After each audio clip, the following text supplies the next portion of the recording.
तक बात हो विपक्ष के नेता की, तो साथियों यही विपक्ष का नेता कैबिनेट स्तर का रैंक रखता है, संसद में रहते हुए, सरकार का हिस्सा ना होते हुए भी।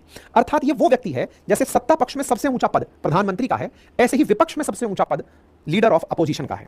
अगर एक दूसरे की दोनों को छाया कहा जाए तो आप शैडो प्रधानमंत्री के बराबर हैं। यानी कि अपोजिशन अगर सत्ता में है तो आप एक प्रकार से प्रधानमंत्री के पद पर बैठे हैं, अपोजिशन के प्रधानमंत्री पर। ठीक है, ये लीडर ऑफ अपोजिशन के लिए अगर हम बात करते हैं तो लीडर ऑफ अपोजिशन बनने के लिए जो मिनिमम सीट है उसकी संख्या 55 है, यानी कि कम से कम 55 सीट होनी चाहिए लोकसभा में। और अगर राज्यसभा के अंदर लीडर ऑफ अपोजिशन होना है तो राज्यसभा का 10%, 243 का 10% 24.3, यानी 25 सीटें होनी चाहिए, तब जाकर कोई व्यक्ति राज्यसभा के अंदर लीडर ऑफ अपोजिशन बन सकता है। अच्छा, अब एक सवाल और बनता है, लीडर ऑफ अपोजिशन का जो पद है, यह पद कहा जा रहा है कैबिनेट रैंक का पद है, तो ऐसा कैसे है? तो असल में इसके लिए लीडर ऑफ अपोजिशन एक एक्ट है 1977, जिस एक्ट के तहत लीडर ऑफ अपोजिशन को प्रॉपर तरीके से एक सरकारी बंगला, 3 लाख वेतन सहित कुछ सुविधाएं, साथ साथ वेतन भत्ता और यात्रा सुविधाएं दी जाती हैं। ठीक है, तो राहुल गांधी जी अब कैबिनेट मंत्री के समान ही उच्च स्तर की सुरक्षा लेकर के मुफ्त हवाई यात्रा, रेल यात्रा, सरकारी गाड़ी और दूसरी सुविधाएं भी ले सकेंगे।